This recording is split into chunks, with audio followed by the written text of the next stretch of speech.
Welcome back to my YouTube channel study of nursing. আজ অনেক দিন পর তোমাদের কাছে নিয়ে চলে এসেছি একটা নতুন ভিডিও নিয়ে। আজকের ভিডিও হবে ইএমআরএসের তরফ থেকে একটা রিক্রুটমেন্ট নোটিশ পাবলিশ হয়েছে। অনেকগুলো পোস্টের রিক্রুটমেন্ট বেরিয়েছে, টিচিং, নন টিচিং, কিন্তু আজকে আমরা স্টাফ নার্সের ভ্যাকান্সি নিয়ে আলোচনা করব। এই পেজটায় সব ইম্পর্ট্যান্ট ইনফরমেশানগুলো দেওয়া আছে, যেমন এক্সাম ডেট হচ্ছে ওয়েবসাইটেই জানিয়ে দেবে, ঠিক আছে। অনলাইন অ্যাপ্লিকেশনের লাস্ট ডেট হলো 23/10/2025 রাত 11:50 পর্যন্ত অ্যাপ্লিকেশন করা যাবে। অনলাইন মোডে পেমেন্ট করতে হবে। পেমেন্টটি application fees female, SC, ST, PWD ক্যান্ডিডেটদের জন্য একদম ফ্রি, কিন্তু প্রসেসিং ফ্রি সবাইকেই দিতে হবে। যারা female, SC, ST, PWD candidate যারা আছো তারা হচ্ছে অ্যাপ্লিকেশান ফি নার্সিংয়ে হচ্ছে 0 আর প্রসেসিং ফি 500 রুপিস দিতে হবে। দেন যারা female, SC, ST and PWD candidate ছাড়া বাকি যারা আছে, ওবিসি, জেনারেল কাস্ট যারা আছে, তাদের অ্যাপ্লিকেশান ফি 1000 দিতে হবে অ্যান্ড প্রসেসিং ফি 500, টোটাল 1500 দিতে হবে। এক্সাম কবে হবে এটা ওয়েবসাইটে পরে জানিয়ে দেওয়া হবে। ইএমআরএসের তরফ থেকে 7267টি ভ্যাকান্সির বেরিয়েছে। এই পোস্টগুলো বেরিয়েছে। প্রিন্সিপাল ভ্যাকান্সি 225টি, পিজিটি 1460টি, টিজিটি 3962টি, ফিমেল স্টাফ নার্সের জন্য 550,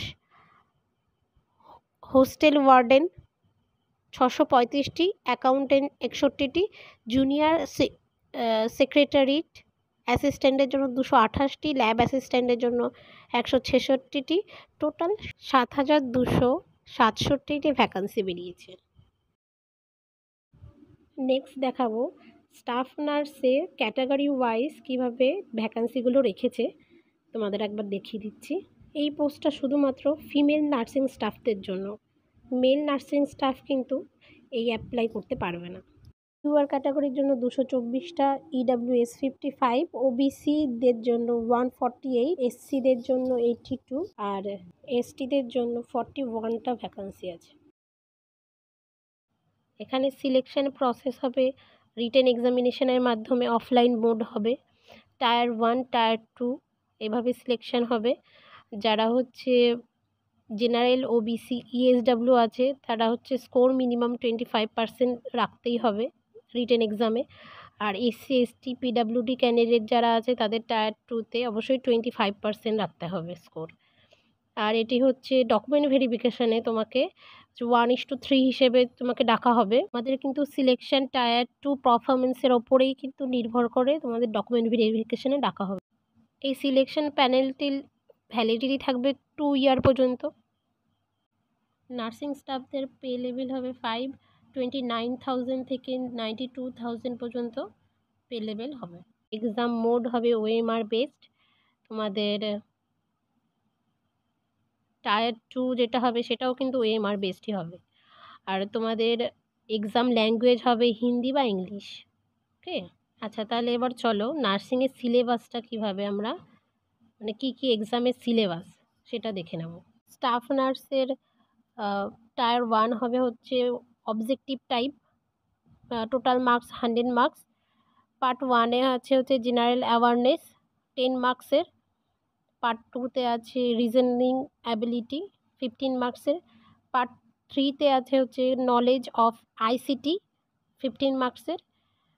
কোশ্চেন হচ্ছে 15 আর মার্কসও 15, ঠিক আছে। আর পার্ট 5-এ আছে কোয়ান্টিটেটিভ অ্যাপটিটিউড, এটা হচ্ছে 30টা কোশ্চেন থাকবে 30 মার্কের। আর পার্ট 5-এ আছে ল্যাঙ্গুয়েজ কম্পিটেন্সি, জেনারেল ইংলিশ আছে, জেনারেল হিন্দি অ্যান্ড রিজনাল ল্যাঙ্গুয়েজের। এটা হচ্ছে মার্কস, প্রত্যেকটা সাবজেক্টের জন্য 10 মার্কস করে থাকবে।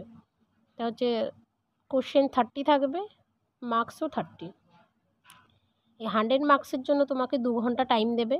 এবার চলে আসবো টায়ার 2। টায়ার 2 এক্সামে কিন্তু তোমাদের 1:10 হিসেবে কিন্তু শর্টলিস্ট করে ভ্যাকান্সি ওয়াইজ তোমাদের সিলেক্ট করে এক্সাম দেবে, ঠিক আছে। সিলেক্ট করবে, তোমাদের হচ্ছে স্পেসিফিক সাবজেক্ট বা সিলেবাসের ওপর হচ্ছে আপলোড করে দেবে পরে, ঠিক আছে, ওয়েবসাইটে তোমাদের যে টায়ার 2 কী সিলেবাসের ওপর এক্সাম হবে। এখানে একটা তোমার ধারণা দিয়ে দিয়েছে, দেখো অবজেক্টিভ টাইপ হচ্ছে 40টা হচ্ছে কোশ্চেন থাকবে, আর ডেসক্রিপটিভে 15টা কোশ্চেন থাকবে। 40টা কোশ্চেনের জন্য 40 মার্কস থাকবে, আর 15টা ডেসক্রিপটিভের জন্য 60 মার্কস। কোশ্চেন থাকবে 55টা, আর মার্কস হবে 100। এই 100 মার্কসের জন্য তোমাকে 3 আওয়ার্স টাইম দেবে। আর এই মেরিট লিস্টটা প্রিপেয়ার হবে হচ্ছে স্টাফ নার্সের জন্য শুধুমাত্র। এই মেরিট লিস্টটা শুধুমাত্র তৈরি হবে টায়ার 2 এক্সামিনেশনের মাধ্যমে, ঠিক আছে।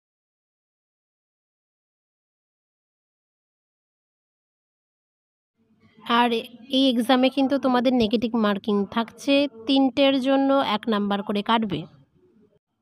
নার্সিং স্টাফের জন্য কি কি এসেনশিয়াল কোয়ালিফিকেশান লাগবে সেগুলো একবার আমরা দেখে নেব। যেমন আপ টু 35 ইয়ার্স পর্যন্ত অ্যাপ্লাই করতে পারবো আমরা, জেনারেল ক্যান্ডিডেটস যারা আছে, ইএসডাব্লিউ যারা আছে। তাছাড়া এসসি এসটি যারা ওবিসিরা আছে তারা 55 ইয়ার্স পর্যন্ত অ্যাপ্লাই করতে পারবে, এজ রিল্যাক্সেশন আছে। আর এছাড়াও এসেনশিয়াল কোয়ালিফিকেশান আছে বিএসসি নার্সিং যারা আছে, তারপরে রেগুলার কোর্সে হচ্ছে বিএসসি নার্সিং যারা করেছে, তারপরে অ্যাটলিস্ট রেজিস্টার্ড নার্স হিসেবে রেজিস্ট্রেশন থাকতে হবে, একটা ভ্যালিড রেজিস্ট্রেশন। আর 2.5 বছরের একটা এক্সপিরিয়েন্স সার্টিফিকেট থাকতে হবে 50 বেডের হসপিটালে, তাহলেই তুমি অ্যাপ্লিকেবল। এজ রিল্যাক্সেশন পলিসি আছে, দেখো যারা হচ্ছে শিডিউল কাস্ট এসসি তাদের হচ্ছে 5 ইয়ার রিল্যাক্সেশন আছে, ওবিসি এনসিএল যারা আছে তাদের 3 ইয়ারের এজ রিল্যাক্সেশন। যারা সেন্ট্রাল গভর্নমেন্টের চাকরি করছে 3 বছর ধরে তাদের 5 বছরের এজ রিল্যাক্সেশন আছে, ঠিক আছে। আর যারা হচ্ছে অল ওম্যান ক্যাটাগরি, যারা হচ্ছে পিজিটি টিজিটি পোস্টে যারা আছে তাদের জন্য, শুধুমাত্র তাদের জন্য হচ্ছে 10 ইয়ারে এজ রিল্যাক্সেশন আছে। আর পিডাব্লিউডি যারা আছে, এসসি এসটি যারা আছে 15 ইয়ারে এজ রিল্যাক্সেশন। আর ওবিসির হচ্ছে 13 ইয়ার, জেনারেল কাস্টের হচ্ছে 10 ইয়ারের। আর ওম্যান ডিসেবিলিটি যাদের আছে, for woman with disability clause is not applicable, ঠিক আছে। ওম্যানদের জন্য কিন্তু ডিসেবিলিটিটা অ্যাপ্লিকেবল নয়, শুধুমাত্র যারা পিডাব্লিউডি আছে তাদের জন্য। আজকের ভিডিওটি তাহলে এই পর্যন্তই। তোমাদের যদি কোনো কোয়ারি থাকে তাহলে তোমরা কমেন্ট বক্সে অবশ্যই জানাতে পারো। আর বাকিগুলো যা আছে আমি স্পিডে করে দিচ্ছি, এগুলো তোমরা পজ করে একটু দেখে নেবে, ঠিক আছে। স্পিড কমিয়ে বা পজ করে দেখে নিতে পারো। ভিডিওটি ভালো লাগলে লাইক শেয়ার সাবস্ক্রাইব করে দেবে। Thank you for watching.